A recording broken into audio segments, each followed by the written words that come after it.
ترامپ یک بار دیگر افغانستان را در کنار سومالیا و هایتی به جهنم تشبیه کرد و ای با چرکین و کثیف خواندن افغانستان و این دو کشور گفت که پذیرش پناهندگان از کشورهای جهان سوم مانند افغانستان را برای همیشه متوقف کرده است. افغانستان همچنان در فهرست کشورهای بی‌نظم و پر از جنایت از سوی ایالات متحده آمریکا قرار گرفت. سلام، به خبر 10 شب با من اسماعیل سادات خوش آمدید. برای بحث بیشتر در این باره دکتر سید بلال فاطمی، آگاه ارشد روابط بین الملل با ماست. آقای فاطمی، شما را به برنامه خوش آمدید میگیم. در ابتدا اگر از اینجا آغاز کنیم، به نظر شما اظهارات اخیر دونالد ترامپ ریشه در چی داره؟ بسم الله الرحمن الرحیم. سلام و احترام با شما و بینندگان سرویس خبری شما. اگر ما شما خود شخص دونالد ترامپ بگیریم مطرح کنیم، چرا که مسائلی که اینا مطرح میکنن اکثرا ناشی از امو فکر و تفکر شخصی یک انسان است. اینا نه تنها که در مورد افغانستان نظریات تحقیرآمیز دارن، شما دیدین که حتی رهبرای بزرگ جهان اول اروپا را، یعنی کسایی که به حساب در ردیف اول با او قرار دارن، مثل انگلستان، جرمنی، ایتالیا، اونا را هم تحقیر میکنن و ای از این لذت میبرن، از این تحقیر کردن لذت میبرن.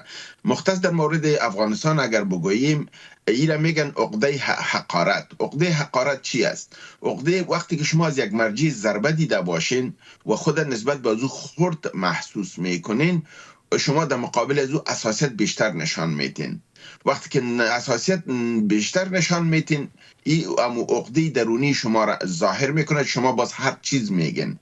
از امو بابت است که مردم بازخوانی میفهمند که در اینجا یک مشکل وجود داره و دکترها مشوره هم میتن که همیشه اگر باید یک شخصی که عقده حقارت داشته باشه، شما باید از لطافت، مهربانی و از این پیش باید بیاین، چرا که در صورتی که اگر شما عکس العمل جدی نشان بدین، عکس العمل بدتر از او. از همین خاطر شما میبینین که تمام رهبرای دنیا با دونالد ترامپ از روی لطافت و نرمی پیش میان، چرا که این تکلیف به نام در انگلیسی کاستیگیتر یا دیسپارگر میگن، کاستیگیتر یا دیسپارگر. از این خاطر که دیسپارگر از خاطر باش میگن که ای در تحقیر دیگران لذت میبره و در توصیف خود از او هم لذت میبره. توصیف از این باید شوه، ای بسیار احساس راحت میکنه و در تحقیر دیگران احساس لذت میکنه. از این بابت شما ای را باید از نقطه نظر فردی و شخصی ببینین، نه از نقطه نظر یک دولت، از نقطه نظر یک حکومت و یا پالیسی.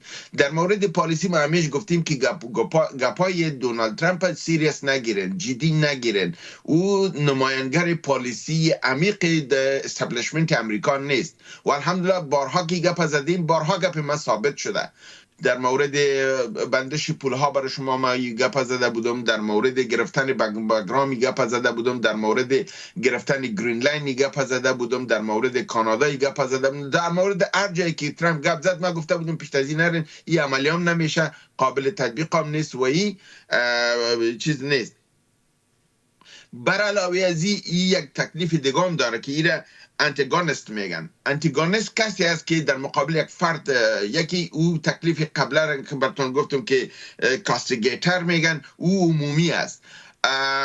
تکلیف انتگونیست که است، این تکلیف فردی و روبروی می باشه با یک فرد، با یک شخص. شما او را تحقیر میکنین و از او لذت. یعنی دو نوع تکلیفی آدم داره. یکی در کل با ملت افغانستان است، چرا که از اینجا شکست خورده، از افغانستان شکست خورده و تحقیر شده و روز به روز تحقیر میشه، چرا که شکستی که در امریکا آمده به نسبت افغانستان آمده و از اقتصادیشان خراب شد و از نظامیشان خراب شد. مقامی را که 20-25 سال پیش در جهان داشتن او را از دست دادن. آیسته آیسته این چیز ای آدم احساس میکنه، او را وقتا فوقتا نشان میده.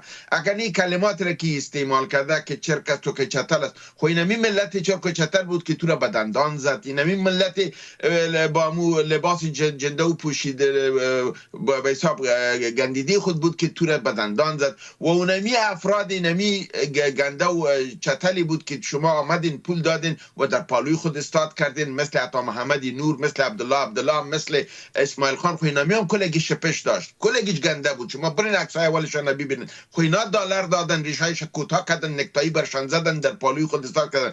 آیا با تغییر لباس انسان تغییر میکنه؟ چرا شما 20 سال اینجا بودین در تغییر افکار با جامعه کار نکردین، صرف در تغییر لباس کار کردین؟ به همین دکتر عبدالله شما نمیگفتین که به تو بخور بنوش و لباس تا بپوش، دیگه در امور داخلی کشور غرض نداری؟ این همین امریکا بود که همین کار کرد. دمو دور خود امی دونالد ترامپ بود که در دور 2015 با بعد که رئیس جمهور بود، خو این دوره از می کار صورت گرفت. بنان این چیزی است که چون از نمو افرادی ضربه دیده و این دو نوع ضربه دیده.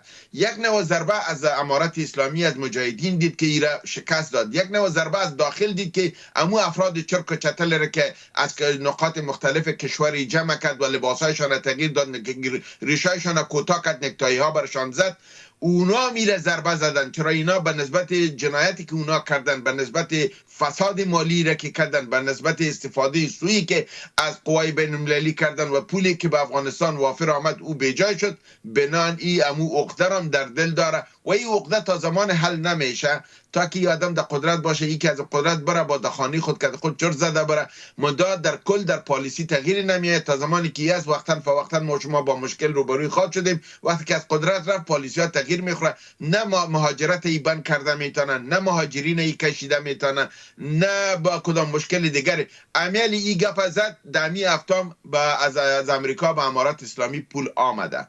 بنان شما ببینید که پالیسی از کجا جور میشه، از کجا تطبیق میشه، آیا تطبیقش کرده میتونه نخیر. بعضی بابت این موضوع بحث هم باید نباشه. شما ببینید در جهان غرب سر از این موضوعات بحث نمیکنن. او حتی صدر اعظم انگلستان در محضر عام شما دیدین تحقیر کرد، اما او یک لبخند زد و بالا از تفسیری نکردن در روی انگلستان. کسی تفسیره باید سرش نشه و ایره عادی بگیرن بگذارن از پیشش. این آدم خودش مریض است، این تکلیف داره و این آدم تکلیف دیره خود این استبلیشمنت از خاطر آوردن که اهداف خاصی دارن که او بالاش تطبیق میکنن و بعد از او بعد زبالدانی تاریخ میگذارن. امید است که از همین کده بیشتر سرش تفسیره صورت نگیره. بسیار تشکر. سپاس از حضورتان در برنامه آقای سید بلال فاطمی، آگاه ارشد روابط بین الملل. همکارم بلال آریان در این باره گزارش تهیه کرده است. دونالد ترامپ رئیس جمهور ایالات متحده در سخنرانی تازه خود بار دیگر افغانستان را جهنم خوانده است.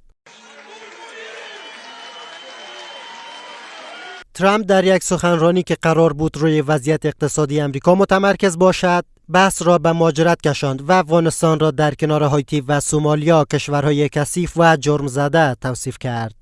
او افزود چرا باید مهاجر از کشورهای جهنمی مانند افغانستان بپذیریم؟ این کشورها آلوده، بی‌نظم و پر از جنایت هستند. بهتر است از کشورهای اروپایی مهاجر داشته باشیم، نه از کشورهای کثیف. I've also announced a permanent pause on third world migration, including from hellholes like Afghanistan. من اعلام کردم که پذیرش مهاجرت از کشورهای جهان سوم را به طور دائمی متوقف کردم، از جمله جهنم‌های مانند افغانستان، هایتی، سومالی و کشورهای دیگر. چرا ما از کشورهای کثیف مهاجر می‌پذیریم؟ درست است. چرا نمی‌توانیم چند نفر از نروژ، سویدن یا دنمارک داشته باشیم؟ مشکلی ندارد آدم‌های خوب را برای ما بفرستید، اما ما همیشه از سومالی و دیگر کشورهایی که فاجعه بارند مهاجر می‌پذیریم. درست است. کثیف، پر از جرم و جنایت. این در حالی است که دیدبان حقوق بشر پیشتر نیز گفته است که واشنگتن برای توقف روند مهاجرت و پناهندگی نه بر اساس ارزیابی‌های امنیتی بلکه با انگیزه‌های سیاسی و تبعیض‌آمیز اتخاذ شده است. این اظهارات در حال مطرح می‌شود که میلیون‌ها افغان در خارج از کشور با چالش‌های امنیتی، اقتصادی و انسانی دست و گریبانند و توصیف یک ملت با چنین واژه‌های توهین‌آمیز به باور کارشناسان غیر مسئولانه و خلاف اصول دیپلماتیک است. امریکا هیچ وقت پارتنر کار ندارن، برعکس نوکر کار دارن. و دو مسئله، امریکا همیشه مطابق برنامه و منفعت خود یا استراتژی پروگرام خود یک کشور با دیدگاه خود میبینه یا همراهش معامله میکنن. اگر منافعش ایجاب کنه او کشور و مردم به نظر خوب میبینه و تعریف و توصیف میکنه صد جان، و اگر برعکس باشه بازور همیشه زشت و توریست و بد و با الفاظ و اوصاف خوب یاد نمیکنن. بنان حال پالیسی امریکا در مورد افغانستان نسبت به 20-25 سال گذشته تغییر کرده. بر اساس گزارش‌ها به تازگی در نتیجه یک رویداد تیراندازی در پوانتون کنتاکی ایالات متحده یک محصل جان باخته و یک تن دیگر در وضعیت وخیم به شفاخانه منتقل شده است. باورها این است که ایالات متحده همواره از سوی شهروندان خودش مورد حمله قرار می‌گیرد. ایالات متحده آمریکا اخیراً در ادامه سیاست‌های سختگیرانه خود روند مهاجرت شهروندان 19 کشور شامل افغانستان، ایران، سومالیا و دیگر کشورها را به حالت تعلیق درآورده است. این اقدام پس از حمله یک مهاجر افغان به 2 گارد ملی در واشنگتن صورت گرفته است. پس از میان برنامه کوتاه دوباره برمیگردیم.